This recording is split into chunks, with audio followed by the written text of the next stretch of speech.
ఏ మాటకా మాట KCR sir mic తీసుకుండంటే కొసెల్లెటోరకు పొట్టు పొట్టు తిట్లు గ్యారంటీ.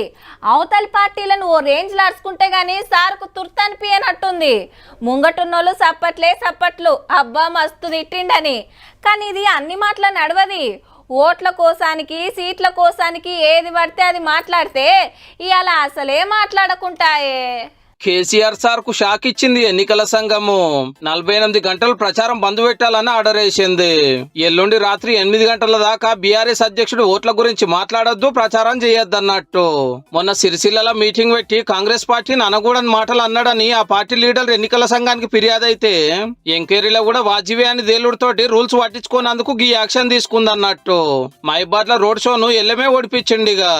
48 గంటలు కేసీఆర్ ప్రచారం చేయొద్దని, ప్రచారంలో పాల్గొవద్దని నా మీద నిషేధం విధించింది. 48 గంటలు నా ప్రచారాన్ని నిషేధిస్తే మా అన్నదమ్ములు, మా టీఆర్ఎస్ బిడ్డలందరూ కూడా దాదాపు 96 గంటలు అవిశ్రాంతంగా పనిచేస్తారని బీఆర్ఎస్ భవన్ లో కార్మికులతో మీటింగ్ పెట్టి కాంగ్రెస్ గవర్నమెంట్ నడుచుకున్నాడు రామన్న.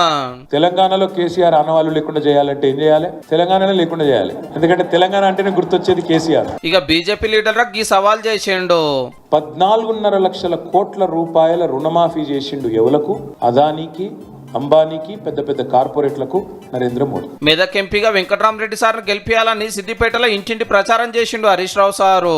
వెంకటరామరెడ్డి గారికి వస్తున్నటువంటి ఆదరణ చూసి ఓర్వలేక ఇక్కడ పక్షాలకు చెందిన నాయకులు, ముఖ్యంగా బీజేపీ అభ్యర్థి వెంకటరామరెడ్డి గారి పైన దుష్ప్రచారం చేస్తా ఉన్నారు. సికింద్రాబాద్ లో ప్రజలను పార్లమెంట్ కు పంపాలని తలసాని సార్ బాగానే కష్టపడుతుండు.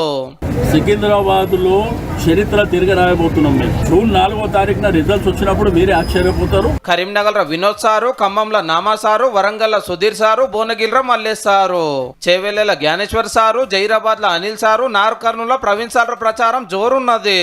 ఎక్కువ సీట్లు గెలిపిస్తే తెలంగాణకి ఎంత ఫాయిదా అయ్యేది సాటింపేస్తున్నారు కారు క్యాండిడేట్లు.